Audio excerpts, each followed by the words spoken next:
Welcome, impactful parents. Today, we're going to be talking about how you can be unintentionally scarring your child for life.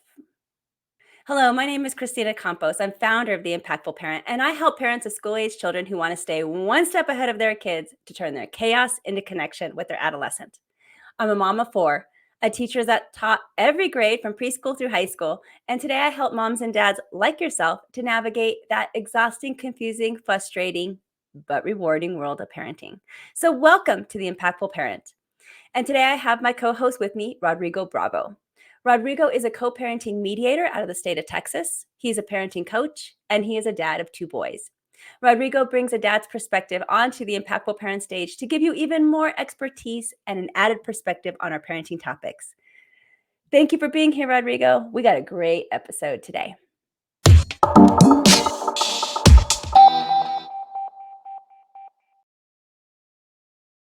People who are very funny often grew up in circumstances that were not funny at all. That's interesting you say that because I remember Jimmy Carr saying, people always ask me if I'm depressed. That's why I'm a comedian. But actually, you should ask if my parents were depressed. Perfect. Yeah, exactly.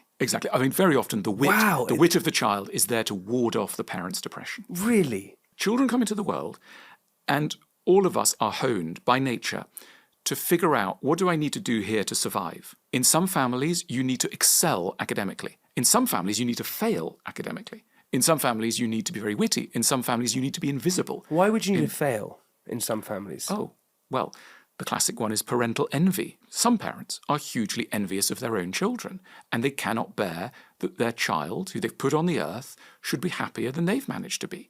And so therefore the child has to take early retirement. Families are difficult places, and dynamics occur that really go way beyond what we're ordinarily prepared to tolerate. When I first saw this video, I was like, boom, mic drop. Because we don't talk about how family dynamics shape the personality of children and the future relationships that child is going to have. We don't talk about that too often. And yes, most of us know that birth order of children makes a difference. And if a child's exposed to trauma, of course.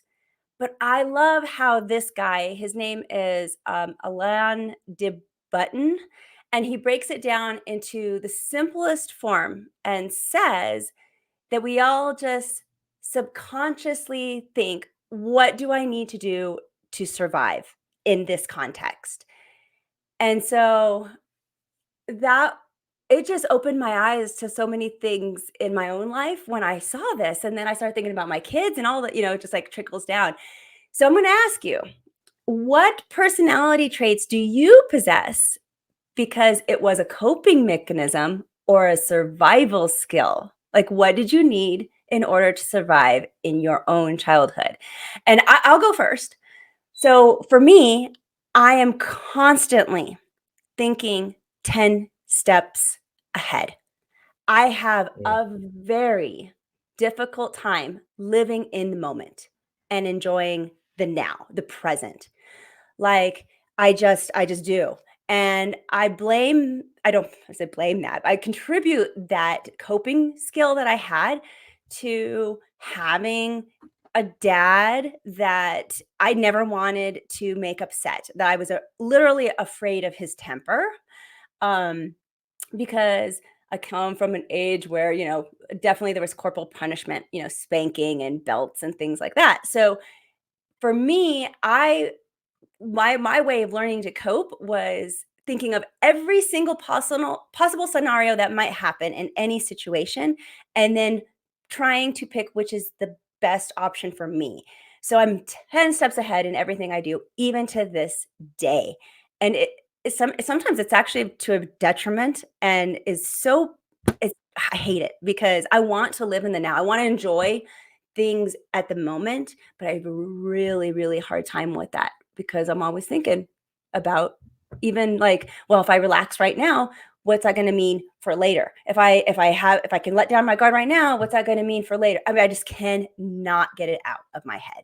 I know you have these things too, Rodrigo. And our audience has a ton of these same kinds of coping mechanisms that we've just developed, because how can what was the best way to survive in our situation? So I wanted to hear from you. What did you think about the video and your coping mechanism? So it was really funny when you sent the video to me. I as soon as you said funny humor, I try to be that funny guy. I try to be, kind of the humor guy and this and that. I play my role right. I didn't realize how impactful, haha, this was. I've gone through my mental health journey, my mental wellness journey, and with my therapist. This never came up, but I was the funny person in the family. I coped with things through humor. I wouldn't necessarily think that I used a lot of humor with my dad, but I know that he's a funny guy, and so we when we did have our moments, it was usually like a joke. It was usually something funny. He would laugh, I would laugh, and then I would use that to kind of gain acceptance. I was like, "Oh my god, so let's keep this running." And we just make a joke, because he was finally not angry. He was finally not this, kind of, I don't want to say bitter at that time, but definitely somebody that just carried around a lot of weight on himself. And I also don't think that he ever had those humorous moments with his dad. So I don't think he really understood the impactfulness of having those moments with me, and how his entire kind of philosophy and the way he grew up really impacted me and made me kind of fearful in a way of having interactions with him. So yeah, I definitely dealt with things through humor, and I still do that now. And again, I spoke with my therapist. This never came up, only to say that, yeah, you probably use humor as a defensive mechanism to kind of get away and escape and not really talk about things and so forth, but not to this type of deep level that this video shows. So I really thought you were reading me when you sent me this video. I was like, well, why is Kristina peering into my soul right now? Instead of, instead of me this video that basically is, telling me about my childhood. But yeah, and you're absolutely right.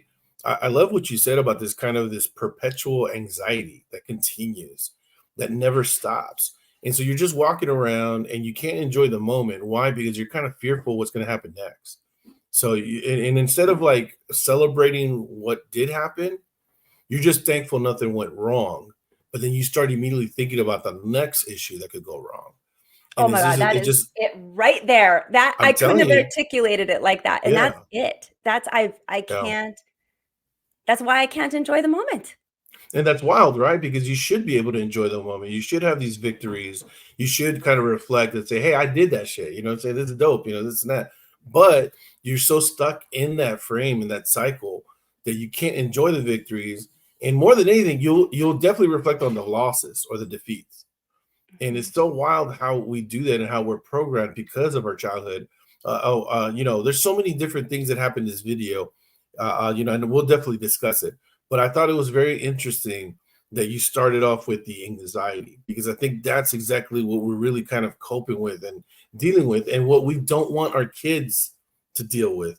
This is the reason we're talking about these issues, is not so that necessarily Kristina and I can, vent out and hopefully heal. Although that would be helpful, right? That would But be more great. important, but more importantly, it's really to understand, okay, we know what this is going on. Are we practicing these same generational kind of steps? You know what I'm saying? Are we parenting like our abuela? Or are we really kind of, breaking that chain, and so that our kids are not in this position? I think that's the most important thing that we're trying to do right now as part of the impactful parent, and really gives parents those tools of self-reflection to understand what they're doing. Yeah, that's it. And why we're talking about it is, yeah, it's great for ourselves, but we don't want to pass these down. And until we realize that we're doing it and we have these traits, how can we say, "Oh, I need to stop that"? You can't Mhm. until you know that you're doing it. And yeah, this is going to be a great episode because of that. Now, when kids feel like they need to be invisible, I know that that could be a really scary place for them, but some kids need to feel like they have to be a perfectionist, and some kids feel like they have to be compliant. Um, some feel like they have to be the leader of the family and take over the mom role because maybe their parents are not parenting. I mean, I know I'm saying this, and there's so many people probably nodding their head going, "Yes, that's what I had to do. I didn't have a parent, so I had to be the mom, and I had to take care of my siblings." And oh man, I mean, the list goes on of all these coping mechanisms that we do, and then we can't let go of these as an adult. Um, Mm. so those are some of the things off the top of my head. I would like to know if you have any examples that you can demonstrate of that kind of personality shift in order to cope or to survive. I mean, have you seen that? I'm wondering, even like in my own children right now, how do I see them coping with some of the dysfunctionality that might be even in my own home? Because we all have a little bit of dysfunctionality in our homes. I mean, come on, Of we're none course. of us are perfect. So I'm now that I've seen this video, I'm looking at my own kids and going, how are they coping? How are they shifting? Mm. How are they compensating? Yeah. Um, I don't know. You have any stories even from your professional practice about that? When the gentleman was talking about how we cope, one of the things he mentioned was sometimes that means being scholastically spectacular. Where you're just chugging along and just being academically superior, or maybe even failing to get the attention because of envy of your parent or so forth. I fell in the first category myself. I was a straight A student my entire scholastic career, except for 2 times, and those 2 times I got an 88 in science, and then I got an 83 in science, and me remembering those 2 grades. I got an 88 in science in third grade, and the 83 in science was in sixth grade. Oh yeah, And that's like ding ding ding. Red flag. that's that's trauma, bro. That's trauma, Yeah. yo. That's how I remember. It's so seared in my head. I don't know the It was other grades. October 18th. Yeah, yeah, yeah. Yeah. And again, this is so on point. The first B that I got, that 88. There's a funny story correlated with that, and it was my first B. It was my first non-A that I ever got ever, and my dad was incredibly upset. And it's a story. Basically, he ended up building a library for me in the family home, and everybody, when I tell the story, they're like, "Oh my god, that's great!" Da, da, da." But when I told him why I got the B, I had told him it's because I don't have any books.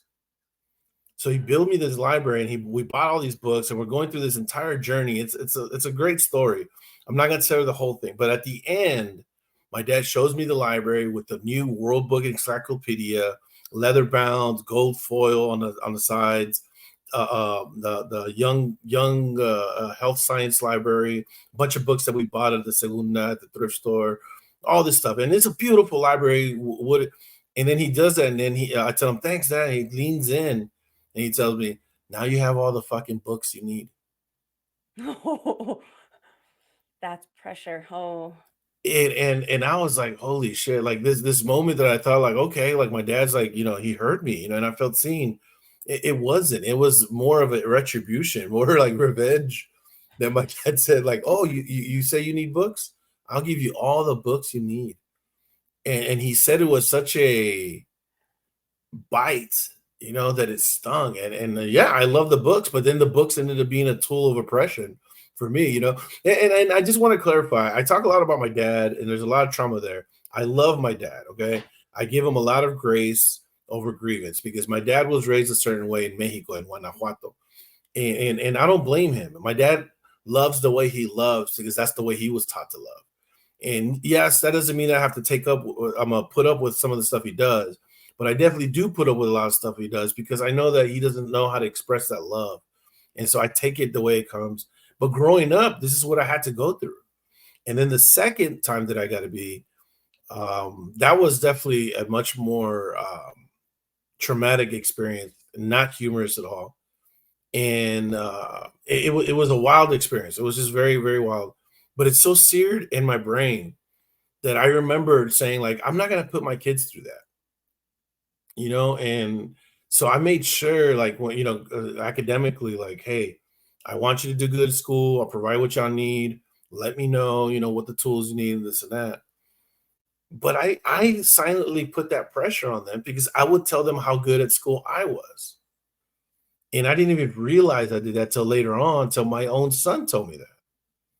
Mm. And so now I use that experience. My youngest son told me, like, well, you were so good at school, I'm just trying to be like you. And I'm like, oh man, I accidentally did exactly what I didn't want to do with my boys, which was set these expectations and said, I just told them, like, hey, do good, do your best, try, etc. But here I am, kind of like unconsciously throwing these standards at them and making them feel a certain type of way if they didn't meet these standards. I didn't even realize I was doing that. I'll end right here. I often tell my clients, you're going to come in with your own biases because of your upbringing. You're going to come in with your own set of rules and standards and this and that. Your kids already have a lot of pressure, especially the clients that I work with. They're going through a divorce, they're going through a separation, etc. The kids are already under a tremendous pressure. You got to be adjustable. You got to be flexible with your kids in this time because they're dealing with so much. They're filled with anxiety. They're filled with tension. They probably see, you and your partner, your ex-partner, now your co-parent, fighting or having these little moments that they're going to start developing reactions to those moments, whether it's through humor, whether it's through withdrawal, whether it's through, anxiety. So I definitely tell my clients, be on the lookout for those signs, but more importantly, be on the lookout for those signs with yourself. What are you doing to cause that undue pressure? Try to relieve it and tell your kids, like, hey, I'm here for you. Or leave that floor open for communication because it's so critical. And like you said earlier, Kristina, we're I don't want to say we're experts, but we're out here trying to help folks, right? So we have a certain level of experience with parenting. We both fall into that trap ourselves, and it happens, and I know you said that before, that we try our best, but sometimes, that bias comes in, that history comes in, that you don't even, realize that you're unconsciously putting pressure on your kids. Yeah, I'm glad that you mentioned that it was that you had not only your example about your dad and how you are, but how you're passing that down unintentionally because we just do it. Like we don't even, Mhm. it's all we know. And until we change ourselves, how, it's, this whole thing it's a very deep subject actually. And I'm glad we're talking about it because no one is. And this whole interview from a different podcast, it's really good interview. He also talks about parental envy and that that parental envy requires a child to fail. And I started thinking about that. I would think that this manifests itself with things like, um, you don't even realize it as a parent, but it's not giving your child the attention maybe that they want or need, or recognition that they need, because they just, I don't know, there's something inside you that doesn't want to recognize it, and you could not, maybe you're not realizing that you're doing that, or maybe you're making excuses for not being able to do certain things. Like, I don't have time for play dates. I don't have time for piano lessons, or some, I can see some of this parental envy also manifesting itself in like going to college. But the opposite is true too. Sometimes parental envy can force children to be the best in something so that the parent can live vicariously through their child. But in reality, the child doesn't want to do those activities. And there's that caveat when the child is doing it just to please the parent because it's their survival technique, it's their Mhm. coping mechanism, it's the way Yeah. to not rock the boat. So they comply, and the parent just keeps going with it. Um, and I don't have evidence to prove that, but from my life experience, I think forcing children to attend university may be one of the more popular ways that parents force their children to do something that they don't want to do to make the parent happy. Because our older generations, we have it in our head that university equals successful, or that you did a good job as a parent if your child goes to university. And Ding, even ding, ding, better, ding, ding, ding, ding. That's yeah, go ahead, right? keep going. Yeah, and even Yeah. better you're even a more successful parent depending on what kind of university your child goes to. Um, and I think that, like, all these little examples I just wanna bring up because this topic is endless with some of the things that parents inadvertently do to our children and how children comply just not to rock the boat, and all of it's really sad. I don't know. No, I think you're absolutely right. You know, so many times we end up using our own bias to raise our children, right? And we haven't healed. We haven't gone through our mental health journey. We don't understand the subconscious items that we're carrying with us and that we unknowingly throw onto our kids.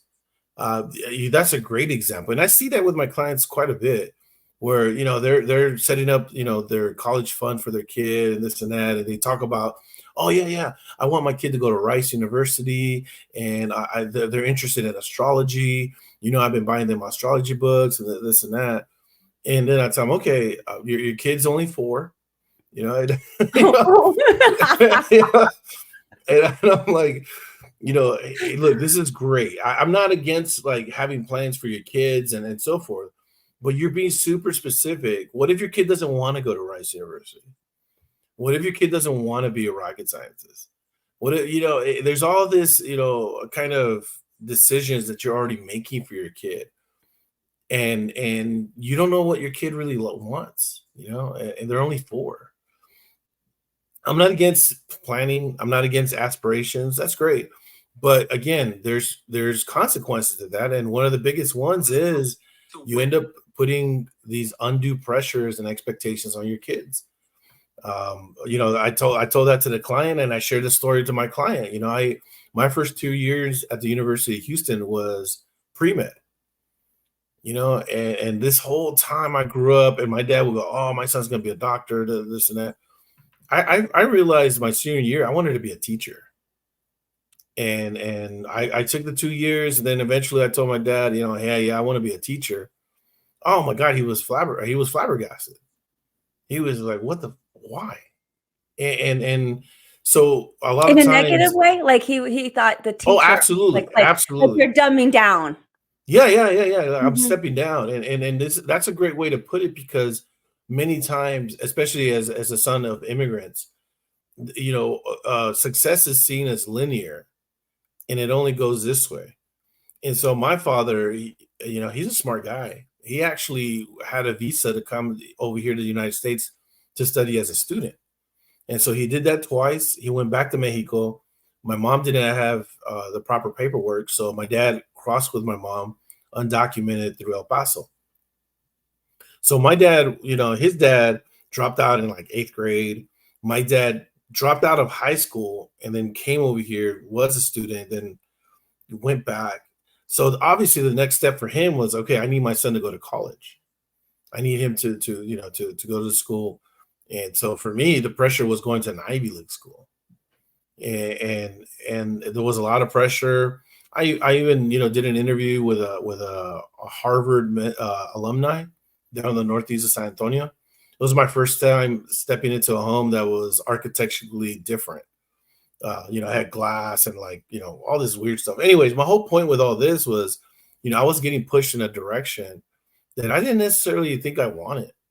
And then again, there's nothing wrong with a little push, here and there, but pretty much making the entire life choices for your kids is not the way to go. You want your kids to be happy with the choices they make, and you want them to really own those choices. And when they don't own those choices, when they're not the ones that have agency towards those choices are built on very, very weak foundations. And I tell my clients all the time, I go, look, give your kids a lot of agency. Let them choose, let them make their pathway. Yes, you don't want them to just say, I want to do something dumb, yeah, you're going to steer them away from that. But if they do something that's outside your perspective, you really got to think about that. You got to really say, okay, do I want to impose my will on my kids? That's something that you have to take. My compromise with that, because I did have that kind of expectation, especially like you said about college. I said, okay, don't do that, but I want you to have a plan. Just have a plan to, start developing skills that will, bring you income that'll help you with that. And we talked about that on one of our other episodes where we talked about the trades, the crafts, and vocational training and how they really do give a lot of fulfillment to these young men, and they're very profitable. And so when it came to those trajectories, some people may say, oh my God, he's taking a step down. Like, for example, like my youngest son who wants to do HVAC and welding. My dad was in construction. So my dad may see that as a step down, like, hey, no, you're coming back to where I am. No, keep going up. And so to end this point and to reflect on what you had said, Kristina, parents often do that. They are using their own expectation, their own envy towards their kids and expecting some sort of return that is reflective on their parenting. And that is absolutely the wrong way to go about things. I have 2 boys. You have 4 kids. I would hope that, we did the best that we could. And the choices that our kids make are not reflective of who we are. I just want to tell all the parents out there, yes, I know you're going to take the good ones. When they do something bad, you're like, that's my boy, that's my girl. But I'm telling you right now, they are their own person. And eventually the choices that they make are their choices, no matter what their upbringing are, this and that. And so I just want parents to know that, like, your responsibility is just to give them the best platform and to, kind of show them like, hey, here's the opportunity, prepare them for that. And then, hopefully provide them the right set of values and kind of guidelines for them to make the right decisions in the future. So yeah, I think that's super important to make sure that parents don't realize that, Kristina, because if not, they're going to come up with these expectations and then they're going to lead themselves to disappointment. And that's also something you don't want to show your kids, that you're disappointed in something for them when it's just a reflection of you. Mm-hmm. And I too have felt that pressure of not going the wrong direction social economically. That pressure, it's interesting that it's just from families trying to elevate who really intentionally are trying to go this direction. Same. I feel like my dad was the first one to go to college, and now his kids need to go to college, and which was fine. Like, I actually agreed, so that wasn't a push. But now that I am an adult, I'm continuously I feel that underlying pressure of continuing to want to elevate and not go down. So like it's No, kind of a weird it's a pressure. weird little hierarchy, right? You're talking Yeah, about like, hey, I'm here or they're here. Now I got to go up, and then it's supposed to be going up and they're supposed to be going up. But there's no really kind of like, hey, can we stay right here? I found my spot because we have such, parents, grandparents, so forth. We have so much kind of expectations of a linear success that is yeah, supposed to be going, keep going. And in your case, you agreed with it. And that's great, that you kept pushing. But now, does it mean that if your kid doesn't want to go to college, does exactly. that mean that they're not a success or you're not a success? Yeah, and I feel like I have a bigger perspective on that to understand that that's okay. However, there are definitely family members who would look at that as rump, going downhill. Like Yeah. they're backtracking, that's too bad. Now, I don't typically do this, but as we're talking, there is another part of this interview that was really impactful that I'm going to play right now. And it's because it's the potential consequences of these negative family dynamics on that child's personality and the future relationships that this guy talks about. I'm going to play this for you right now. What does love mean? The way in which we love as adults owes a huge amount to the way in which we experience love as children. Freud put it, at its best. His view was that we're looking to recreate painful situations that we experienced at the hands of our parents, but give them a better ending. Let's imagine a woman who finds herself very often getting together with angry, intemperate, slightly out of control men. Why is this happening? We might discover that the past of this person includes a father who was very much like this. What the person's doing is not looking to suffer forever. What they're looking is to understand the pattern and solve it. If you had an angry father and you come across a completely calm person, that might not be that interesting. You come across somebody who feels the temptation of anger, but wants to work it through with you in your company, and that together you might heal from this problem. That can be deeply satisfying for people. I'm sure we've all had situations where you recommend that a good friend of yours goes out with another good friend of yours to go on a date. Yes. And you think these people really should match, and both got so much to offer the world. And you call up your friend afterwards, and you go, how did it go? And they go, really nice person. Maybe what they're perhaps struggling to say is, this person I encountered is too nice to give me the feeling of suffering that I need in order to feel I'm in love. The quote he had in here, how we experience love as adults greatly influences how we experience love as children. And he says, we are looking to recreate a painful experience that we had in our childhood, but give the new experience a better ending. Oh, man. Now, to me, did this guy like have put a camera in my house or something? Or right? He is so good. Go read his books. Wild. He's an amazing philosopher. And does he have a YouTube channel? I don't know. I'd have to go look. I don't know. Because I follow this YouTube channel called The School of Life. Yes, that's him. That's him. Okay. I knew it. Yes, I love his channel. I'm a subscriber there. Yeah. Okay. See, this is why you and me, we rock. You know what I'm saying? We know what's up. So yes. Yes, we do. He's great. Yeah. So for the viewers out there, The School of Life, it's on YouTube. It's a fantastic channel, and it offers these perspectives and these philosophies about love, relationships, etc. I've been listening to them now for I think 4 or 5 years now, and they're great. But no, what a fantastic part. For some reason it was clicking in my mind. I said, man, this guy's voice is so familiar.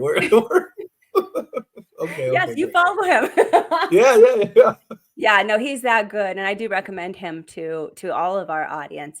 Because his profound view, he sees things how it is, and breaks it down in a way that we can understand, and he's just so articulate about it. And that's what I really value from what he gives me is he says things that I already know, but he puts it in a way that I'm like, oh yes, that was it. That's what I've been searching for. That's exactly what I always knew, but just didn't have the words to put it in.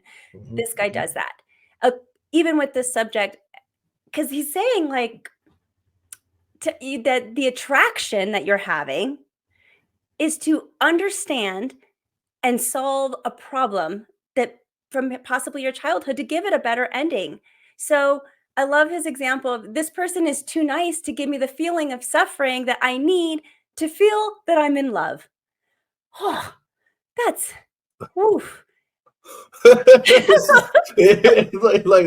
just punch me in the gut already. Just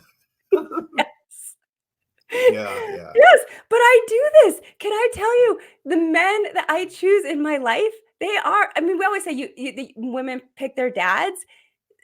I absolutely have done that. And my dad, as we mentioned in the beginning of this episode, it was a yeller. He was yelled at everything. Like when he was angry, he was a yeller, and he had no in between. He was either great or he wasn't. There was no middle ground in them. So what do I grow up and marry? Like a very dominant and controlling man, and of course I ended that one ended in divorce, so it didn't end well. Next partner I pick, same thing, it's the repeated patterns, but it's the reasoning behind it. That's what I didn't realize I was doing. Did I know I was picking the same kind of guy over and over again? Sure, I did. Everybody hears that. But it's because I'm looking for a different ending. It's because I want to understand it and fix it. And that would give me a sense of joy and satisfaction to know that I fixed my situation. And I do that to this day with my current partner. Every time he yells at me, every time he loses his temper. And it's a pattern that I see in my own life for sure. And you? Yeah. No, I think you hit it on the nail on the head right there. So many times we go around in life not realizing that we're trying to fix problems that we've had that are still lingering. We still want to fix. Rodrigo's mom, she was just like my dad. It was so crazy. I didn't even realize it till later on. I said, oh my God, I married somebody that's just like my dad. Why? I don't know. But like you said, later on, going through my wellness, my mental health journey, and going to therapy and so forth, I realized what it was is exactly that. I met somebody that fit that mold, that I could say like, hey, this is love, but I'm going to fix it. This is what love's supposed to be. This is what I grew up in. And so until I really kind of healed and started saying like, yeah, that's not what love is supposed to be, that's when I started getting out of that pattern. And what I try to tell my clients is the same thing. You can't try to fix things until you fix yourself first. I'm not an LPC. I'm not a licensed professional counselor, but I've had my own journey. So I tell folks, like, when I went through my journey, it helped me tremendously. You should consider going through your own journey, especially when I talk a little bit more personal to my clients, and quite frankly to the guys. I'm just going to be real straight up about, I would say that I've been able to help about 70 to 80% of the fellas that I've worked with to start their mental health journey. That's awesome. I'm super proud of that. Yeah, I'm super proud of that. And it doesn't come in a sense like I tell them like I prescribe it to them or this and that. It's just through the course of the journey, I'm always repeating like, yeah, when I went through my health journey, and so you start normalizing it, right? And then they come to me with something, and I tell them, hey, look, this falls outside the purview of co-parenting. This really kind of is more of a mental wellness issue. Have you ever considered therapy? And there might be a little scoff at the beginning or this and that, but eventually there'll be a breakthrough, and I'm super proud of that because we are normalizing those conversations. But at the end, the most important thing that we're doing is breaking that cycle so that we don't pass that to our kids, so that our kids don't grow up trying to fix something that we caused. And a lot of times it is because we, unknowingly and subconsciously put that out there. And I know that, I went through my kind of relationship stuff and looking for the right person and so forth. And it can be very tough. It can be very tough. It can be very comforting to fall into those same traps. But if you're not healing yourself, there's no way you can help heal others. There's no way you can go around life really doing it properly. So I think it's super important what you just said right now, and what also the gentleman said, that we really kind of realize what love is from a healed perspective. And if we don't have that, then we really don't know what real love is, because you're just kind of knocking around like a ping pong, going back and forth, trying to fix something that you haven't fixed. And I never really thought about it that way, that you're trying to heal something that was broken when you were a kid, and so what you're doing is really looking for the problem again. Mm-hmm. You haven't solved it. And that is an incredible perspective, because a lot of times we fall into that trap. I mean, you said it yourself, right?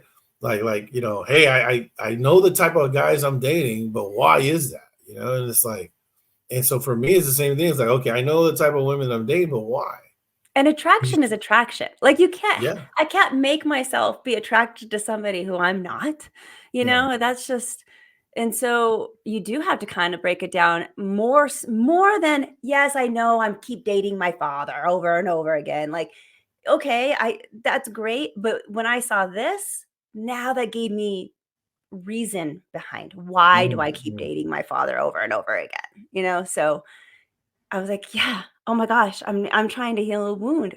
And because I think 10 steps ahead all the time, it's me trying different tactics every single time to see which one's going to fit, which one is the one that's going to fix it. And I keep trying something new and something different and a different way to try to solve the problem. I was just like, oh, this one stuck me in the heart. Yeah, no, when I heard that too, I was like, oof, okay, this guy, like get out of my head right now, please. It's like, come on, but no, and one final note on that, Kristina, I think it's really interesting how folks a lot of times don't want to take that route. The therapy route. And here we are, you and I, we've gone through our challenges. We are, parenting experts, and we admit that we still got work to do. And this is just kind of indicative of what people go through. And I want to folks out there that watch the podcast, that watch this particular video, like, what are you working on right now to help better yourself, to help heal, to really find out what true love is for you and for your family? Because if you're not doing that work, if you're not recognizing, if you're not reflecting, where are you really going with it? And if you are healed, and I like to think that I am, and if you are healed, what are you doing to continue that? Because we never 100% heal. Those wounds that we have from our childhood, they're there. What we learn to do is cope with them and manage them and make sure that we don't pass that down. What are you doing to make sure that happens? So I really would challenge our listeners and our viewers right now to really kind of think about that and reflect on what they're doing to make sure that they don't pass that down to their kids, and even to folks that don't have kids. What are you doing to make sure the relationships in your life are not being affected subconsciously by your pain, your previous pain, and your healing? I just wanted to add that note. Yeah, that's where this comes down to. We need to have that as awareness of our patterns, the healing from our past trauma. We got to improve our communication skills, so that we're not festering and holding all this stuff inside until it like explodes. We got to start breaking our negative cycles once we're aware of them, and then understanding our triggers and how we respond to triggers. All of that is just best, or more easily, I should say, more easily done through seeking support, therapy, counseling, because they're trained in that to help bring that out of us, and I don't it's too bad there's such a stigma on it, because uh it's everybody can use it. Really, we all do. And I'm glad that we brought this up today, because it's just, I want everybody to realize these patterns so they can take those steps moving forward. And like you said, we'll go back to the beginning. More importantly, how are you trickling this down to your own kids right now? What is it that they're going to be having to work on too in the future? And no, you can't protect them from all the family dynamics and crazy and dysfunctionality, but at least you could be aware of it and heal yourself and try to minimize it as much as you can. Thank you for being here today. If you would like to reach out to Rodrigo Bravo for his co-parenting mediation and coaching services, you can email him at rodrigobravo@gmail.com. Start your Impactful Parent journey by downloading the Impactful Parent app. The Impactful Parent app is free so that you can carry help, tips, and parenting resources right in your pocket. Download your app today. You got nothing to lose since it's free. So go to your phone's app store and discover how you can step up your parenting game and become a more impactful parent. And remember that this episode is just a small part of what the Impactful Parent offers. Also available are online courses, parent support groups, coaching services, and of course, the Impactful Parent app. So find out more at theimpactfulparent.com. But until next time, you got this. I'm just here to help.